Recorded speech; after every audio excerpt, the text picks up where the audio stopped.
bienvenue dans Genesis to Révélation. Aujourd'hui, nous étudions l'un des moments les plus intimes entre Dieu et l'homme, la révélation de la gloire divine sur le mont Sinaï. Après la tragédie du veau d'or, Dieu offre une restauration qui va au-delà de ce qui était perdu. Écoutons Exode 34, versets 1 à 35, où Dieu révèle son nom le plus saint et transforme Moïse par sa gloire. L'Éternel dit à Moïse, « Taille 2 tables de pierre comme les premières, et j'y écrirai les paroles qui étaient sur les premières tables que tu as brisées. Sois prêt de bonne heure, et tu monteras dès le matin sur la montagne de Sinaï, tu te tiendras là devant moi, sur le sommet de la montagne. » Remarquez un détail crucial souvent négligé, Dieu ordonne à Moïse de tailler lui-même les nouvelles tables. Les premières avaient été façonnées par le doigt de Dieu, mais maintenant, l'homme doit participer à la restauration. C'est un principe spirituel profond, après notre échec, Dieu ne fait pas tout à notre place dans la restauration. Il nous invite à participer activement. Autre détail fascinant, verset 5, l'Éternel descendit dans la nuée. Dieu ne descend pas seulement sur la montagne, mais avec Moïse dans la nuée. C'est une intimité divine restaurée qui surpasse même ce qui existait avant la chute.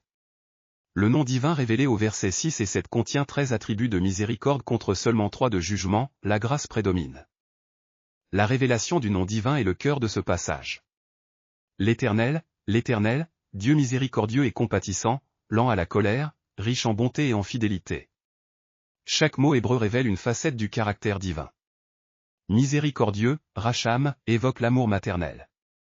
Compatissant, Shanoun, exprime l'inclinaison divine vers nous. Lent à la colère, Erekapayim, littéralement long de narine, image de quelqu'un qui retient son souffle pour ne pas exploser. Cette révélation intervient stratégiquement après le jugement du veau d'or. Dieu révèle qui il est vraiment, non pas principalement un juge, mais un père compatissant qui cherche à restaurer plutôt qu'à détruire. C'est la théologie la plus pure de l'Ancien Testament. Le changement théologique le plus frappant concerne la transformation de Moïse lui-même. Verset 29, Moïse ne savait pas que la peau de son visage rayonnait. En hébreu, Karan peut signifier rayonner mais aussi avoir des cornes de lumière, d'où l'art médiéval représentant Moïse avec des cornes.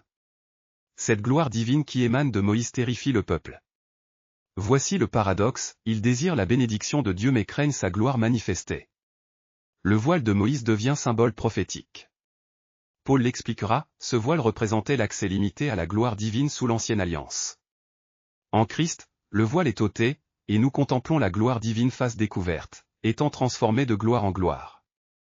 Contemplons cette révélation divine à travers les yeux de la création.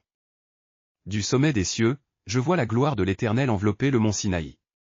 Jamais je n'ai vu une telle splendeur divine se révéler à un mortel. Comme il est merveilleux que Dieu révèle sa miséricorde après le jugement. Les humains ont brisé l'alliance, mais lui offrent la restauration. Quelle grâce incompréhensible! Je vois Moïse transformé par cette rencontre divine. Son visage rayonne de la gloire qu'il a contemplée. Oh, si tous les humains cherchaient ainsi la présence de l'Éternel! Pourtant, le peuple recule devant cette gloire. Il désire les bénédictions de Dieu mais craignent sa présence transformatrice. Quelle tragique contradiction!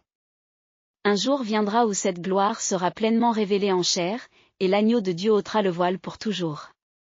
Que nous enseigne ce passage pour aujourd'hui?